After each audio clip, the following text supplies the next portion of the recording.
وقضى ربك ألا تعبدوا إلا إياه وبالوالدين إحسانا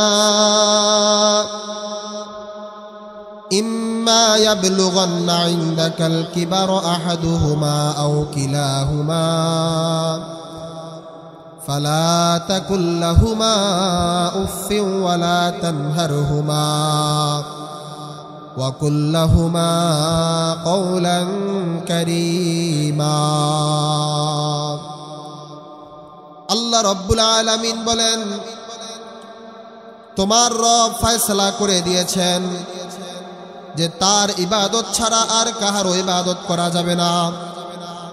আল্লাহ তাআলার ইবাদত একজন মানুষ দুনিয়াতে আসার পর তার নামের শুরুতে যখন সে লেখে যে আমি মুসলমান, আমি ইসলাম ধর্ম গ্রহণ করেছি, আল্লাহর ওই বান্দা সর্বপ্রথম বালেগ হওয়ার পর তার প্রথম দায়িত্ব হচ্ছে আল্লাহ তাআলার ইবাদত করা, আল্লাহ তাআলার গোলামি করা। আল্লাহ পাক রব্বুল আলামিন বলেন, আমি আল্লাহ তাআলার গোলামি করার পর, আমি আল্লাহ তাআলার ইবাদত করার পর বান্দার দুনিয়াতে দ্বিতীয় নাম্বার কাজ হচ্ছে পিতামাতার সাথে ভালো ব্যবহার করা। পিতামাতার সাথে সৎ ব্যবহার করবে। তোমাদের মধ্যে যদি তোমাদের আব্বা আম্মা উভয়জন অথবা কোনো একজন বৃদ্ধ বা বৃদ্ধা হয়ে যায়, তাদের সাথে এমন আচরণ তোমরা করবা না, এমন ব্যবহার তাদেরকে তোমরা দেখাইবা না যেই ব্যবহারের কারণে তারা উফ শব্দ বলতে বাধ্য হয়। আল্লাহ পাক রব্বুল আলামিনের হাবিব রাসূল করিম সাল্লাল্লাহু আলাইহি ওয়াসাল্লাম হাদিসের মধ্যে বলেন, قال رسول الله صلى الله عليه وسلم رضا الرب في رضا الوالدين وسخط ربي في سخط الوالدين। রাসূল করিম সাল্লাল্লাহু আলাইহি ওয়াসাল্লাম বলেন, পিতা মাতার সন্তুষ্টির মধ্যে রয়েছে আল্লাহ পাক রব্বুল আলামিনের সন্তুষ্টি, আর পিতা মাতার অসন্তুষ্টির মধ্যে রয়েছে আল্লাহ পাক রব্বুল আলামিনের সন্তুষ্টি। এজন্য আপনাদেরকে বলতে চাই, দুনিয়াতে আমরা এমনি এমনি চলে আসি নাই। একজন মা 10 মাস 10 দিন কষ্ট করে আমাকে আপনাকে গর্ভধারণ করেছেন, আমাকে আপনাকে নিজের পেটের মধ্যে রাখছেন, আমাকে আপনাকে এত কষ্ট করে এত পরিশ্রম করে খাবার খাইতে বসছেন, পেটের মধ্যে লাথি মেরেছি, খাবার খাইতে পারে নাই, উঠে গেছে, ঘুমাইতে গেছে। ঘুমের মধ্যে মায়ের পেটের মধ্যে এত জোরে লাথি মারলাম, মা আর ঘুমাইতে পারে না, ঘুম থেকে উঠে চলে গেছে। আল্লাহ পাক রব্বুল আলামিন বলেন, যেই মা তোমার জন্য এত কষ্ট করেছেন, ওই মাকে যদি তুমি দুনিয়ার মধ্যে কষ্ট দাও, তোমার জান্নাত তোমার জন্য হারাম হয়ে যাবে। রাসূল করিম সাল্লাল্লাহু আলাইহি ওয়াসাল্লাম বলেন, 3 ব্যক্তির জন্য আল্লাহ তাআলার জান্নাত হারাম। তার মধ্যে 1 নাম্বার হচ্ছে যে মদ পান করে, মুদমিনুল খামরি। 2 নাম্বার হচ্ছে ওয়াল আকুফিল ওয়ালিদাইন, যারা মা বাবার অবাধ্য সন্তান, মা বাবার সাথে বেয়াদবি করে। 3 নাম্বার হচ্ছে ওয়াদাইয়ুস। এই 3টার মধ্যে একটা গুরুত্বপূর্ণ হচ্ছে যে মা বাবার সাথে যে ব্যক্তি অসন্তুষ্টতার আচরণ করে, মা বাবার মনে যে কষ্ট দেয়। এজন্য বলতেছি, দুনিয়াতে আমরা আসছি যে মা বাবার মাধ্যমে, ওই মা বাবাকে একটুও কষ্ট দেওয়া যাবে না। মা বাবার কোনো বিনিময় হয় না। মা বাবার সাথে আচরণ করতে হলে ইহসানের আচরণ করতে হবে, ইনসাফের আচরণও করা যাবে না। ইনসাফ মানে হচ্ছে আমাকে যা দিল আমিও তা দিলাম, কিন্তু ইহসান হচ্ছে আমাকে যা দেওয়া হয়েছে আমি তার চাইতে বেশি দেব, এটার নাম হচ্ছে ইহসান। এজন্য মা বাবার সাথে ইনসাফের আচরণ করলে হবে না, ইহসানের আচরণ করতে হবে। মা বাবাকে কষ্ট দেওয়া যাবে না। আল্লাহ রাসূল সাল্লাল্লাহু আলাইহি ওয়াসাল্লাম সাহাবায়ে কেরামদেরকে বলতেছেন, সাহাবীরা রে, ও সাহাবীরা, তোমরা কি জানো জান্নাতের গায়ে 2টা দরজা আছে? একটা দরজা হচ্ছে তোমার মা, আর একটা দরজা হচ্ছে তোমার বাবা। নবীজি বলতেছেন, সাহাবীরা তোমরা কি চাও তোমরা মক্কা মদিনা জিয়ারত না করেই তোমরা কবুল হজের সওয়াব পেতে? সাহাবায়ে কেরাম রাদিয়াল্লাহু তাআলা আনহু বলতেছি, ইয়া রাসূলুল্লাহ, ইয়া হাবিবাল্লাহ, এমনটা সুযোগ কে না চায়? আল্লাহ রাসূল সাল্লাল্লাহু আলাইহি ওয়াসাল্লাম বলেন, সাহাবীরা তাইলে তোমরা তোমাদের মা বাবা যাদের জীবিত আছে মা বাবাকে ঘরের মধ্যে গিয়া সালাম দিবা, মা বাবার চেহারার দিকে তাকায়া একটা মুস্কি হাসি দিবা। আল্লাহ পাক রব্বুল আলামিন তাইলে তোমাদেরকে কবুল হজের সওয়াব দিয়া দিবে। এজন্য মা, তোমার চেহারার দিকে তাকাইলে আল্লাহ তাআলা কবুল হজের সওয়াব দেয়। ও মা, তোমার চেহারাটা আল্লাহ তাআলা এত দামি করে বানাইছে। ও মা, তোমাকে বাজারে ঘোরার জন্য বানানো হয় নাই। ও মা, তোমাকে বানানো হয়েছে একমাত্র আল্লাহ তাআলার ইবাদত করবা। আর তোমার চেহারার দিকে তাকায়া তোমার সন্তানটা জান্নাত কিনে নিবে, তোমার চেহারার দিকে তাকায়া তোমার সন্তান জান্নাতে চলে যাবে। এজন্য তোমাকে বানানো হয়েছে মা।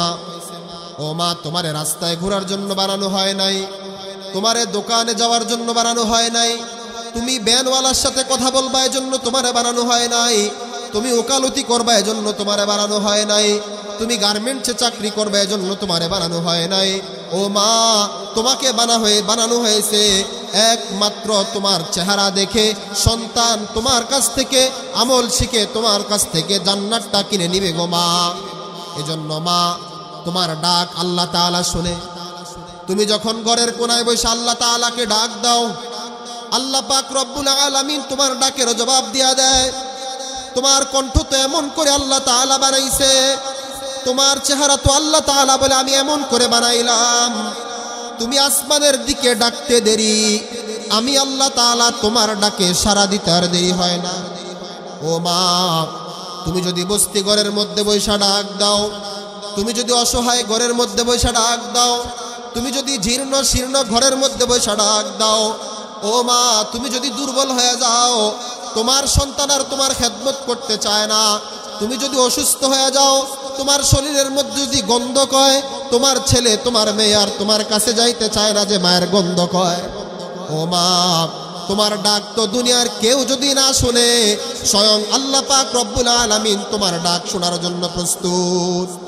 আল্লাহ তাআলা বলে, হে আমার কোন বান্দি যদি আমার একবার আল্লাহ বলে ডাক দেয়, আমার কোন অসহায় বান্দি যদি আমারে একবার আল্লাহ বলে ডাক দেয়, আমি আল্লাহ তাআলা তার ডাকে সাড়া দিয়া দেই।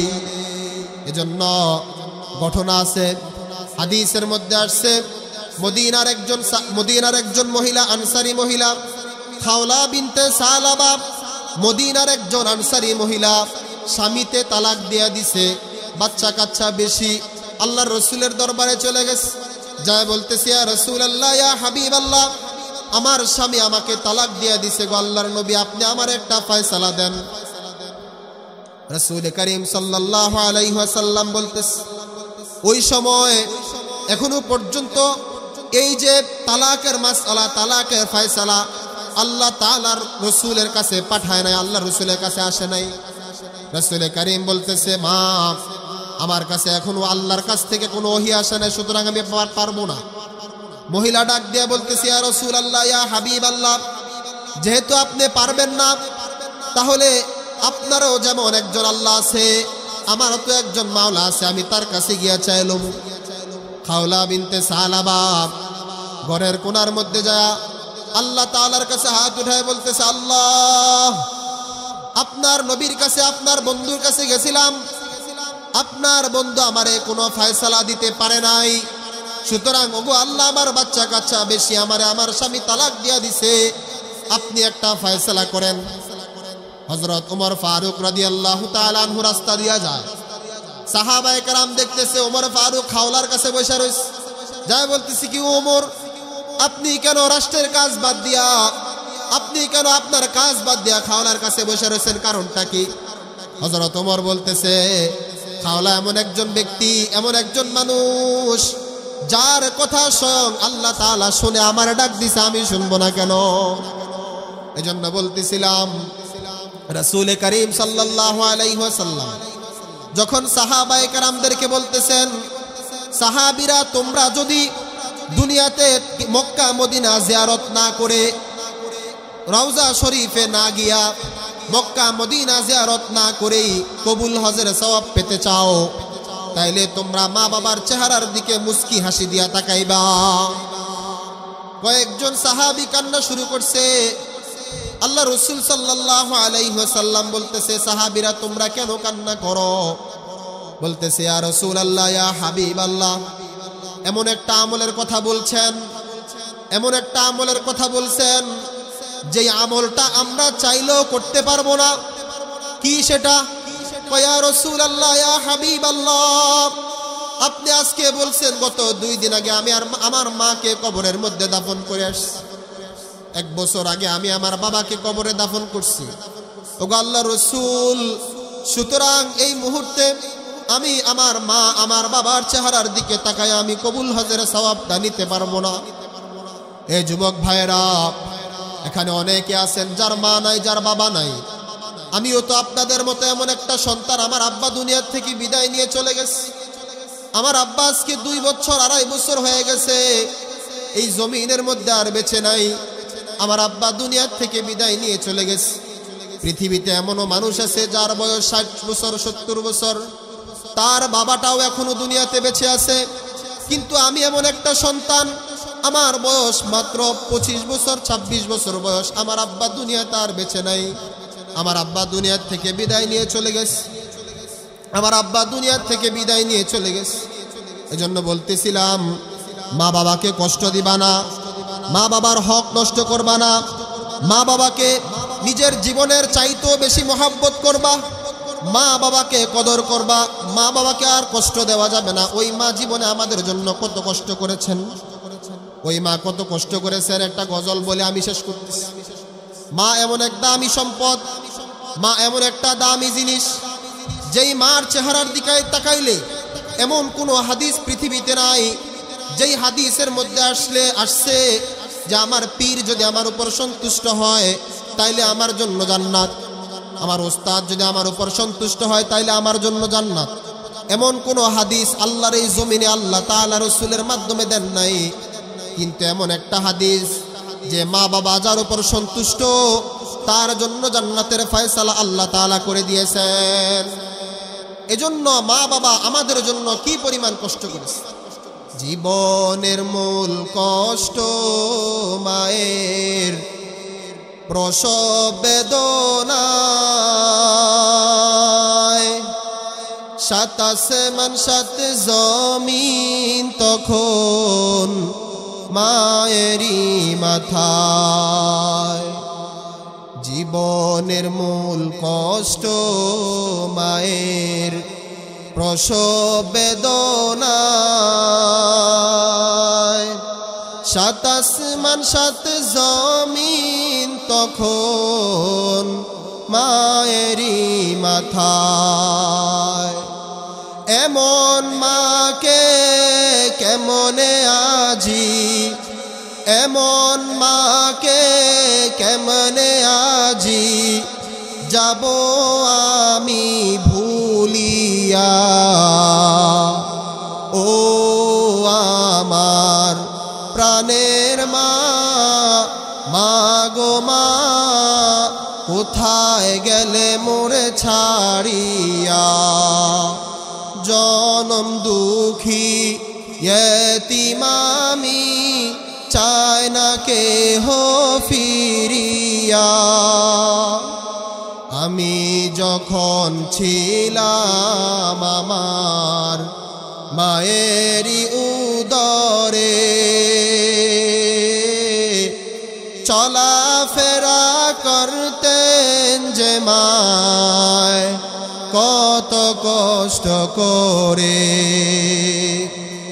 আমার সুন্দর মুখ দেখে মায়ের, আমার সুন্দর মুখ দেখে মায়ের ব্যথা যায় দেয় ভুলাইয়া। ও আমার প্রাণের মা, মা গো মা, কোথায় গেলে মোরে ছাড়িয়া। জনম দুঃখী ইয়তীম আমি, চায় না কেহ ফিরিয়া। এজন্য মা আমাদের জন্য অনেক কষ্ট করেছেন। জীবনে 10 মাস 10 দিন পেটে নিয়েছেন, 2 বছর 2.5 বছর দুধ পান করাতে গিয়েও কষ্ট করেছেন। শুধু তাই নয়, আমাদের জীবনের শেষ মুহূর্ত পর্যন্ত পৃথিবীর সবাই আমাকে ভুলে যাবে, সবাই স্বার্থের জন্য আমাকে মহাব্বত করবে। একজন ব্যক্তি পৃথিবীর জমিনে দুনিয়াতে পাওয়া যায় যে ব্যক্তি কোনো স্বার্থ ছাড়া আমাকে আপনাকে ভালোবাসে, সে হলো আমার মা। আল্লাহ পাক রব্বুল আলামিন আমাদের সবাইকে মা বাবার খেদমত করে দুনিয়া থেকে বিদায় নেওয়ার তৌফিক দান করুন। আমার পরে যিনি আলোচনা করবেন, আমাদের অত্যন্ত পরিচিত মুখ হযরত মাওলানা মুফতি কামরুল হাসান বিন শফিক সাহেব দামাত বারকাতুহুম হুজুর এসে গেছেন। আমি অনুরোধ করব এলাকাবাসী যারা এখন এদিক সেদিক ঘোরাফেরা করতেছেন, আপনারা এদিক সেদিক ঘোরাফেরা না করে অতি সত্বর প্যান্ডেলের ভিতরে এসে উপস্থিত হন। ওয়া আখির দাওয়ানা আলহামদুলিল্লাহি রাব্বিল আলামিন।